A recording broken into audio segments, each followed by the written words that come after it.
축복합니다. 사람이란 과연 어떤 존재일까? 평소에는 바빠서 별로 생각하지 않는 그런 질문입니다. 나란 사람은 과연 어떤 존재일까? 사람들에게 물어보면 아마도 여러 가지 문장으로 표현할 수 있겠지만 사람이란 어떤 존재일까? 그 중에 한 문장이 사람은 의미를 찾으면서 살아가는 존재다라고 대답할 수 있을 것 같습니다. 의미를 찾는다, 또 가치를 추구한다, 의미를 추구한다. 쉬운 말로 하면 삶에 의미가 있고 또 삶에 보람이 있고 삶의 가치를 느낄 때 비록 환경이 어렵지만 그것을 돌파하고 나아갈 수 있는 힘을 갖고 있는 존재, 그게 바로 사람입니다. 아무리 힘이 들어도 그 삶 속에 의미가 있고 내가 도달해야 할 목표가 분명하다 그러면 소망이 생기고 또 보람과 행복을 그 속에서 찾아서 의미 있는 삶 속에서 능력의 삶을 살아갈 수가 있는 것입니다. 이게 사람인 것 같습니다. 군대 이야기를 해서 죄송합니다. 논산훈련소에서 있었던 일입니다. 청년들한테 이야기했던 이야기인데요.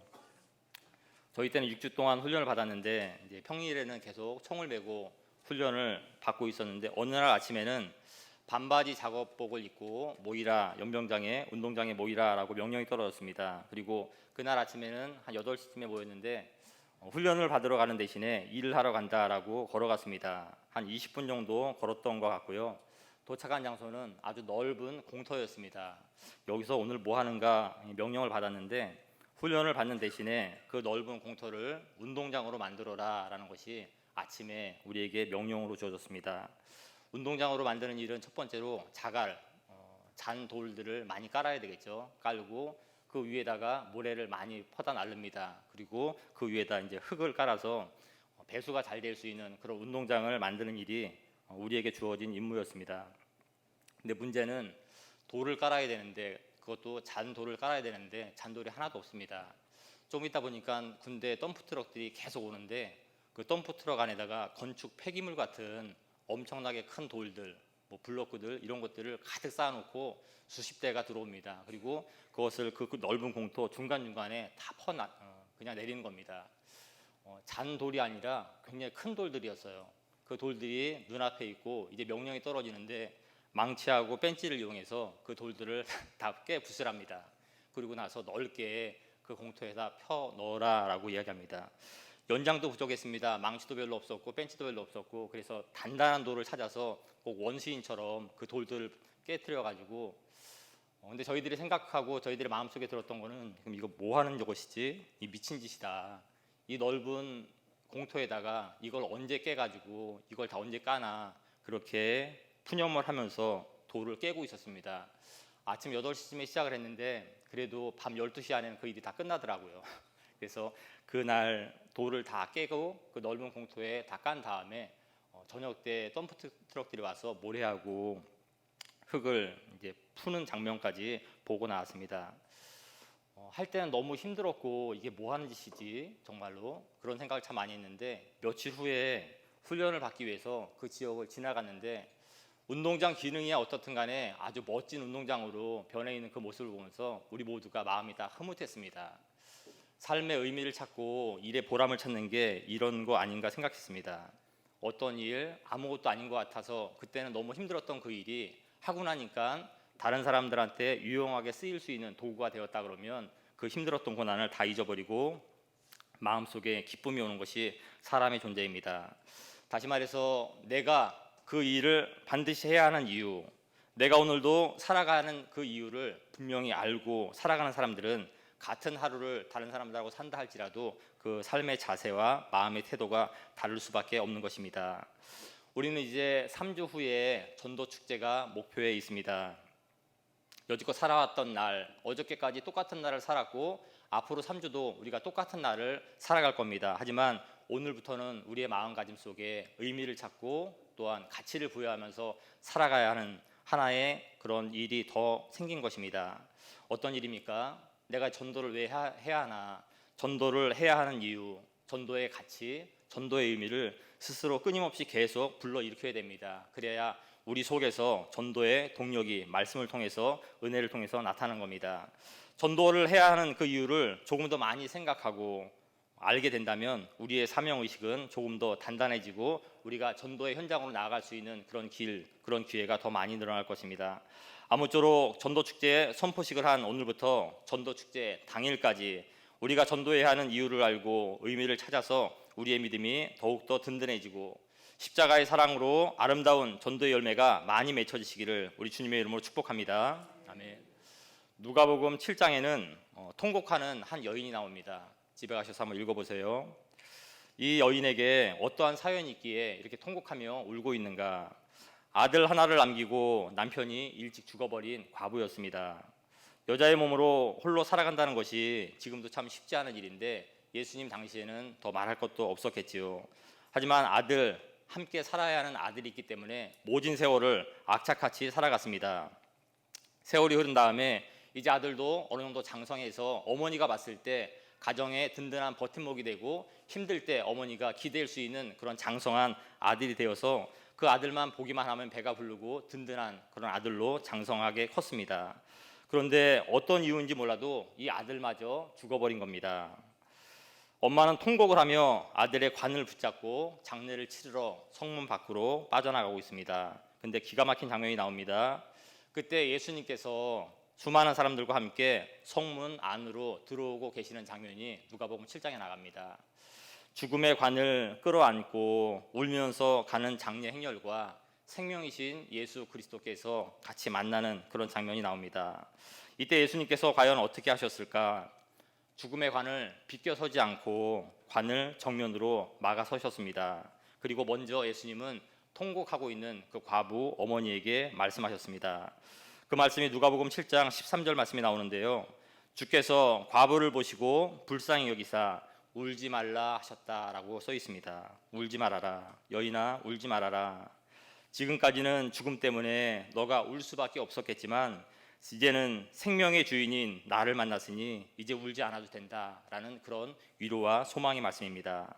같은 말씀이 요한복음 11장 40절에도 이렇게 나옵니다. 나를 믿으면 너가 하나님의 영광을 보리라. 아멘. 예수 그리스도 우리의 생명이신 그분을 봤을 때 죽음도 피해가고 죽음도 무너질 수밖에 없듯이 생명의 예수 그리스도께서는 우리에게 영원한 소망이 되어주심을 믿으시기 바랍니다. 예수님은 이처럼 과부를 위로하신 이후에 더 중요한 일을 했으니 관 위에 예수님께서 손을 얹습니다. 죽어있는 관 위에 손을 얹는 사람들은 운구위원밖에 없는데 예수 그리스도께서 죽은 그 청년의 관 위에 손을 얹습니다. 그리고 예수님이 그 관에 명령하시지요. 청년아 내가 내게 말하노니 일어나라 라고 하셨습니다. 죽었던 자가 일어나 앉고 말도 하거늘 예수께서 그를 어머니에게 주셨다라고 누가복음 7장은 생명의 말씀을 기록하고 있습니다. 사랑하는 성도 여러분, 이게 예수 그리스도, 우리가 지금도 믿고 있고 우리가 그 이름 부르고 있는 찬양하고 있는 예수 그리스도의 능력인 줄을 믿습니다.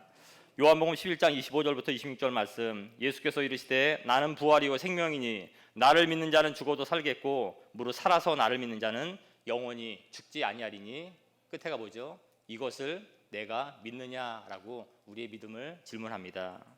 죽은 자를 살리시는 예수님, 이것이 저와 여러분이 믿고 있는 영원한 생명의 주인이신 예수 그리스도이십니다. 몸이 죽어서 장례를 치는데 사람이 다시 살아나는 이런 일들, 누가복음에 지금 기록되어 있는 그런 일들은 지금 세상에서는 일어나지 않습니다. 그러면 왜 예수님께서 이런 기적을 일으키셨고 성경에 써놓았을까요? 몸이 죽는 것이 끝이 아니다.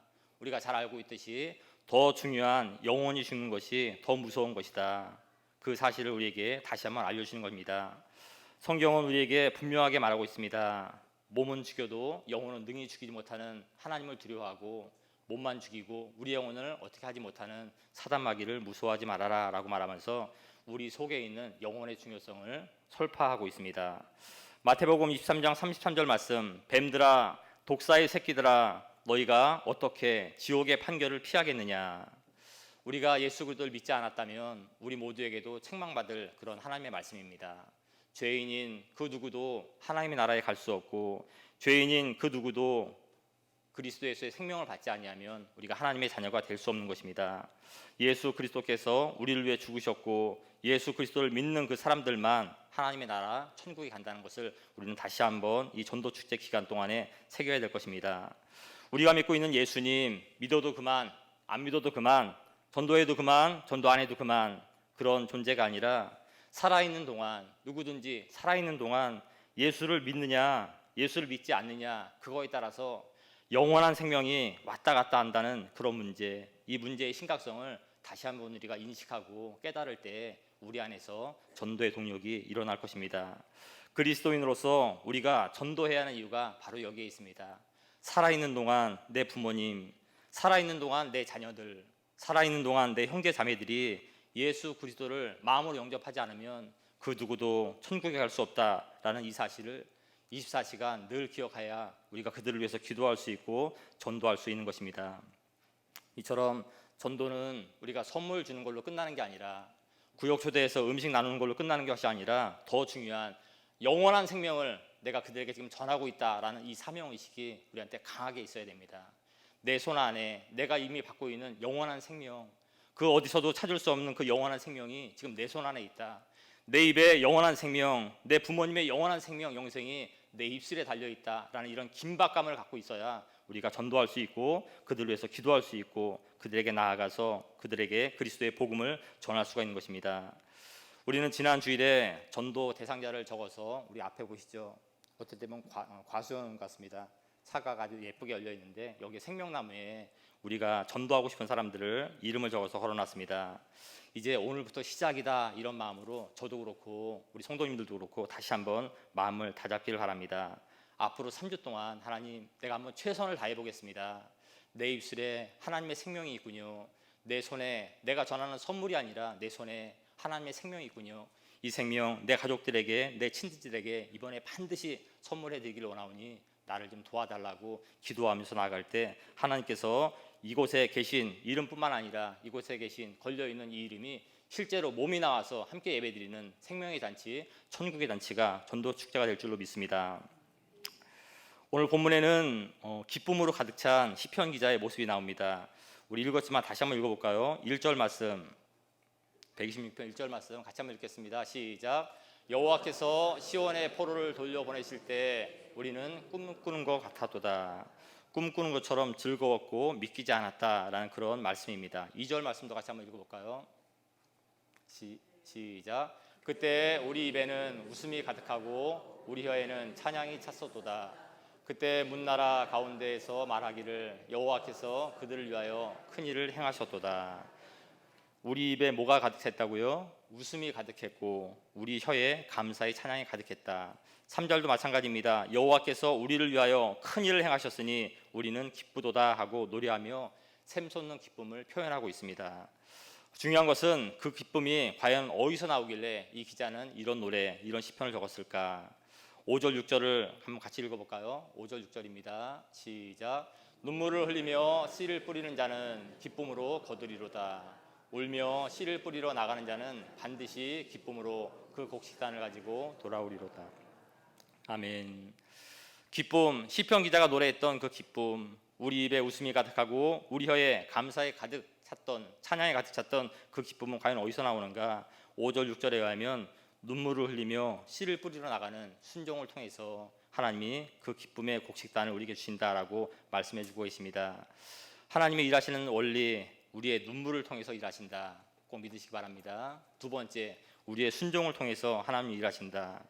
기쁨의 열매를 우리가 어떻게 얻을 수 있는가? 눈물을 흘리지 않고 어떻게 얻을 수 있는가? 나가지 않고 순종하지 않고 어떻게 열매를 맺을 수 있는가? 답은 없다라고 성경은 분명하게 얘기합니다. 지금부터 우리 전도 대상자들을 통해서 위에서 눈물을 흘리며 기도하시는 저와 여러분 되시기를 예수님의 이름으로 축복합니다. 또한 그들을 위해서 나가서 만나고 헌신하는 이 헌신이 꼭 필요합니다.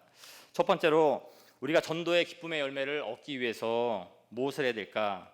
성경의 표현에 의하면 울어야 한다라고 돼 있죠. 쉬운 말로 기도해야 된다라는 그런 말씀입니다. 전도 대상자를 만나고 그들을 설득하고 선물을 주고 섬기는 일은 우리가 하는 일이지만 결국 핵심은 하나님이 하시는 일임을 믿어야 됩니다. 하나님이 그들의 마음을 우리를 통해서 만져주시는 이 일이 더 핵심입니다. 그래서 우리가 기도하고 나가지 않으면 하나님이 일하지 않는 겁니다. 끊임없이 하나님 도와달라고 지금 만나러 갑니다. 지금 기도합니다. 그들의 마음을 만져주옵소서. 이 기도가 전제 조건으로 선행되지 않으면 우리의 수고가 헛수고가 될지도 모릅니다. 기도하면 하나님께서 그들의 마음을 움직여 주신다. 이것이 하나님이 일하시는 일의 원리입니다. 기도하면 하나님이 또한 우리에게 아름답게 지혜를 주셔서 좋게 그들을 만날 수 있는 지혜로운 방법을 우리에게 주시는 겁니다. 하나님께서 은혜를 주시는 기도의 세 가지 과연 뭘까요? 첫 번째로 쉬운 말로 표현하면 우리가 전도 대상자를 위해서 기도할 때 어떻게 기도하면 좋을까? 첫 번째는 개인 기도입니다. 개인적으로 적어놓으신 분들 매일매일 기도, 어제까지는 못하셨더라도 내일 새벽부터는 이름을 불러가면서 기도하세요. 한 사람 이름 불러가고 10분씩 기도할 수는 없지만 너무 바쁠 때는 이름만이라도 부르면서 하나님 아시죠? 이분들 꼭 영원한 생명 주옵소서 이렇게 이름을 다 부르세요. 그것을 하나님이 들으십니다. 첫 번째로 우리가 그들의 이름을 불러가며 기도하는 이거에 능력이 있습니다. 그래서 써낸 걸로 끝나는 것이 아니라 써낸 걸 모르면 다시 한번 게시판에 보시면서 이름을 다시 써내세요. 휴대폰에다 적으시고 그래서 늘 기억하시고 그들의 이름을 불러가면서 기도할 때 하나님께서 그들의 마음을 만지십니다. 두 번째로는 합심기도가 지금부터 중요합니다. 합심기도. 우리가 모여서 공적으로 기도하는 것은 수요 저녁 기도회밖에 없는데 이번 주부터는 구역 예배 때 모이면 같이 이 일을 위해서 같이 기도했으면 좋겠습니다. 전도 대상자들을 초대해 놓고 또 합심 기도하면 역효과가 있으니까 다 가신 다음에 우리끼리 모였을 때 믿음의 구역원들만 모였을 때 전도 대상자를 확인해서 합심 기도하는 것을 하나님은 기뻐하십니다. 또 하나는 기도가 멈추지 않고 계속 기도하는 겁니다. 지금부터 기도하면 더 좋지만 우리 교회는 일주일만 릴레이 기도를 이제 신청하지 않습니까? 그 릴레이 기도만큼은 일주일만큼은 이 기도 이 성전에서 기도가 끊이지 않는 그런 역사가 일어나서 하나님께서 우리의 기도를 들으시고 우리가 작정하여 낸 그 모든 이름들을 하나님께서 불러 모으시는 그런 은혜가 있기를 예수님으로 축복합니다. 열심히 기도해야 되는 또 이유가 또 있죠. 하나님이 그들을 만져주시고 하나님이 일하시기 때문에 우리 입장에서는 기도할 수밖에 없습니다. 우리는 구약의 야곱 이야기를 잘 알고 있습니다. 야곱이 어떤 사람입니까? 형 에서를 속이고 20년 타향살이를 합니다. 하지만 야곱을 하나님은 축복하셔서 거부가 되어서 고향으로 돌아갑니다. 하지만 자기를 죽이려고 하는 그 형 에서 때문에 야곱은 가슴은 타들어갈 것 같습니다. 야곱 나름대로 잔머리를 굴려가면서 형을 만날 준비를 하지만 답이 없다는 것을 야곱도 잘 알고 있습니다. 그때 우리가 잘 알고 있는 야복 강가에서 그 유명한 야곱의 철야기도 장면이 나옵니다. 그때 아주 놀라운 일이 일어납니다. 야곱은 어디 있습니까? 야복 강가에서 하나님께 기도하고 있습니다. 그런데 하나님은 어디서 일하십니까? 형 에서에게 찾아가서 에서의 마음을 만져주시는 그런 놀라운 애가 기도를 통해서 나타나는 것입니다. 야복 강가와 에서는 너무 멀리 떨어져 있습니다. 같이 있는 것이 아닙니다.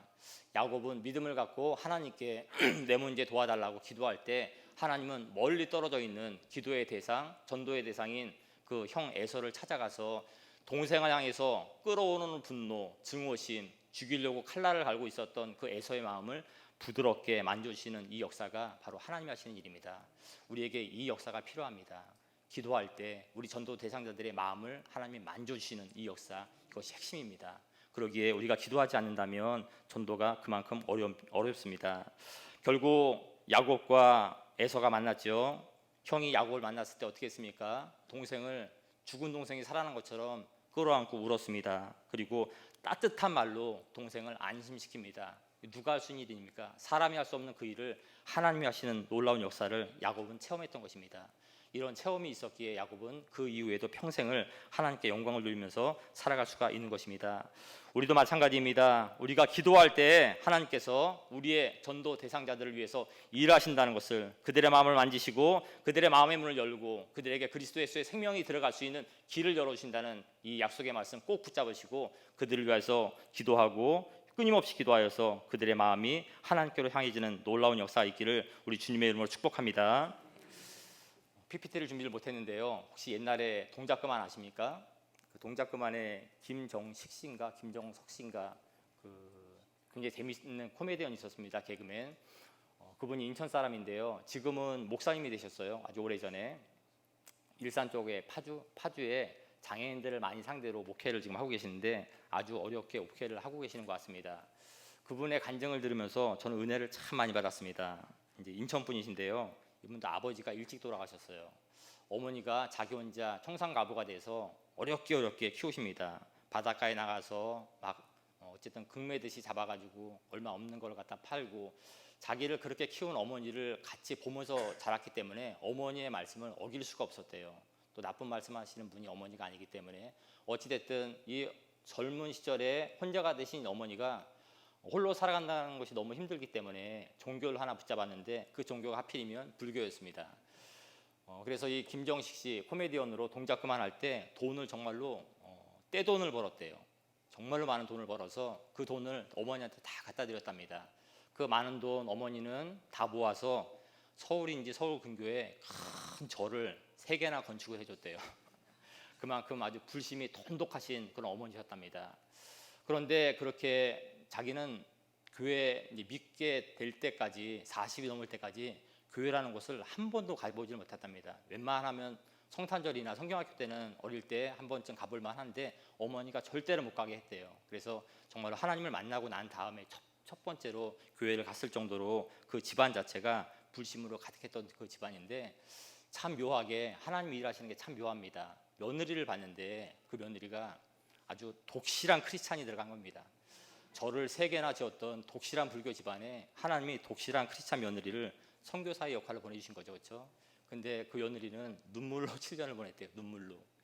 교회 다닐 수도 없었고 아이들은 어떻게 꼬셔서 교회 다니는 미션 유치원에 이제 보내긴 했는데 이 남편 김정식 씨가 나중에 간증을 하면서 이 부인이 자기하고 결혼한 다음부터 한번 화장실을 들어가면 1시간이고 이상 나오질 않는다는 거예요. 샤워를 계속하고. 나중에 7년 후에 들었는데 어디 기도할 데가 없으니까 샤워장에 들어가서 샤워기를 틀어놓고 기도를 했대요. 1시간 이상씩. 이런 기도가 있으니까 7년이라는 그 긴 세월처럼 느껴지지만 결국 하나님께서 그 김정식과 그 가정을 그리스도인의 가정, 더 나아가 목회자로 부르시는 역사, 기도에서부터 출발했던 겁니다. 전혀 예수를 믿지 않았던 김정식, 그리고 더 나아가서 절을 3개나 지어주셨던 그 어머니, 어느 날 갑자기 하나님이 마음을 만져주시니까 하루아침에 변하는 거예요. 어느 날 아침에 어머니가 먼저 정식아 너 한번 내일이 일요일인데 교회 한번 나가봐라.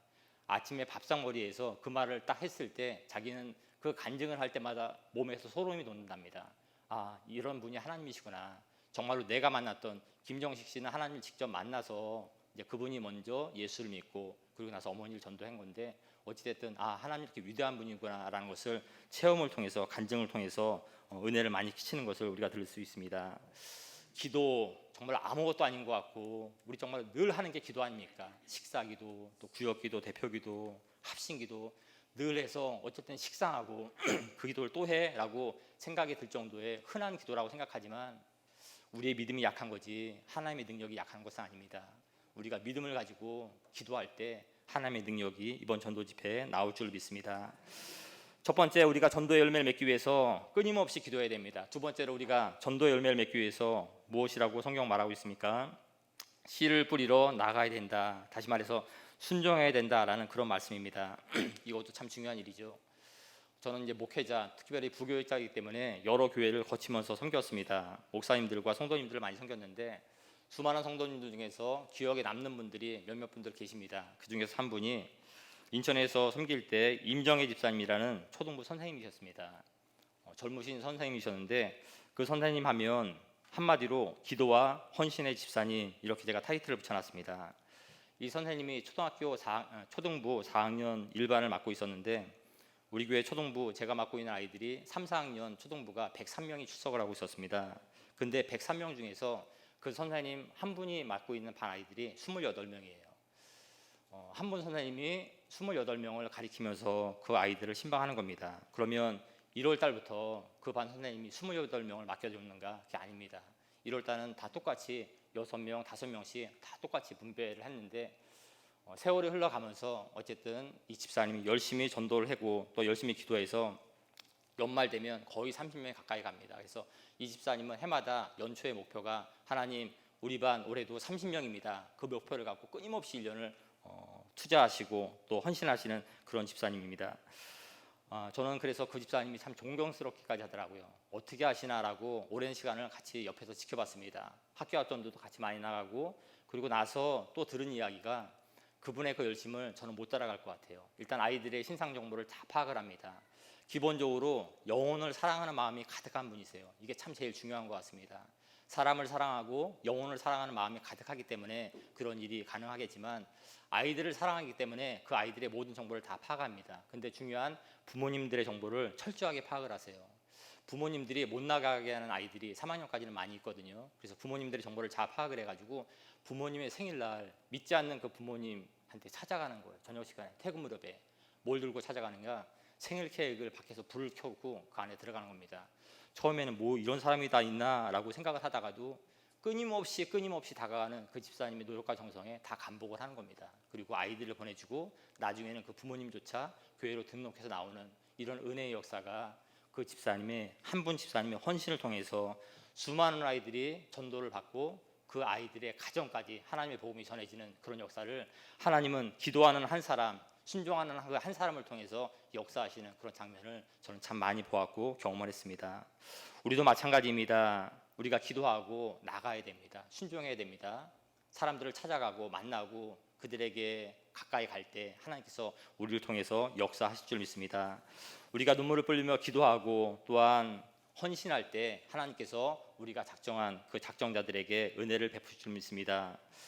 이 한 가지 마지막 이야기를 드리고 설교를 마치겠습니다. 미국에서 있었던 일이라고 하는데요. 지금은 서울이나 대도시에 그런 스탠딩 커피숍이라고 들어가서 주문하지 않고 차를 타고 주차하듯이 그냥 차에서 창문을 통해서 주문을 하고 한 바퀴를 싹 돌고 나올 때 거기서 물건을 커피를 받아서 결제를 하는 그런 시스템이 미국 선진국은 옛날부터 있었던 것 같습니다. 어느 날 이 스탠딩 커피숍을 경영하고 있는 사장님이 기분이 너무 좋은 일이 있었던 거예요. 그래서 첫 번째 손님 차가 딱 들어와서 커피 한 잔을 시켰는데 내가 기분이 너무 좋으니까 당신한테 이 커피 공짜로 드리겠습니다. 그래서 공짜로 드렸어요. 근데 이 받는 미국 분이 그게 너무 고마웠던 거예요. 그래서 어차피 내가 돈 주고 사 먹을 커피를 공짜로 받았으니 뒤에 오는 손님이 누군지 모르겠지만 그 손님 커피값으로 드리십시오 하고 그냥 커피값을 또 냈습니다. 그 다음번에 온 사람은 영문도 모르는 채 앞에 간 사람이 당신 커피값 냈다고 얘기를 하니까 얼마나 아침부터 기분이 좋습니까? 그래서 그래요. 그러면 내 커피값도 뒤에 오는 손님한테 주십시오 하고 계속 냈다는 겁니다. 그 일이 거의 하루 종일 반복됐대요. 그런 현상이. 이 사장은 돈 한 푼 내지 않고 장사 잘 되고 서로 기분 좋고 참 즐거운 하루였다고 그런 이야기를 들었는데 저는 그 이야기를 읽으면서 우리나라 같았으면 어땠을까라는 생각을 했습니다. 나 같으면 어땠을까? 우리나라 같았으면 공짜로 받은 다음에 한 2번 정도, 3번 정도 고개 지나가더라도 그냥 감사합니다 하고 그냥 바로 출발했을 것 같아요. 우리나라 성향이나 제 성향 같아서는 이게 많이 다른 것 같아요. 기독교 신앙으로 무장되어 있는 서구와 기독교가 얼마 들어오지 않은 우리의 정신 상태가 이게 좀 많이 틀린 것 같습니다. 이 말을 듣고선 제가 느낀 거는 이 사랑이 계속 전달되는 게 참 중요하구나. 물론 커피 사랑 전달하는 거하고 우리 예수님 사랑 전달하는 거 틀리지만 커피를 공짜로 받아 마셨기에 고맙다라고 인사만 하고 그냥 끝나는 나만 받고 끝나는 그런 사랑이 아니라 받았으니 나도 내 후손들에게 사랑을 전해야 되겠다라는 이 사랑의 전달 마음 이것이 우리에게 꼭 필요한 것 같습니다. 무슨 말입니까? 우리 사랑 받았죠? 누구한테요? 예수 그리스도에게 죽기까지 우리가 사랑받았습니다. 그 사랑을 커피 마시듯이 감사합니다 라고 끝나고 내 할 일을 하는 것이 아니라 그 사랑 내가 받았으니 공짜로 받았으니 이 공짜로 받은 값비싼 사랑 나도 내 후손들에게 전하겠다라는 이 간절한 마음이 있을 때 우리의 전도에도 힘을 얻을 줄로 믿습니다. 아무쪼록 3주가 남은 이 기간 동안에 기도하고 또한 그리스도의 십자가 사랑에서 헌신하여서 하나님의 풍성한 전도 열매가 풍성하게 열리게 되기를 우리 주님의 이름으로 축복합니다. 기도하겠습니다.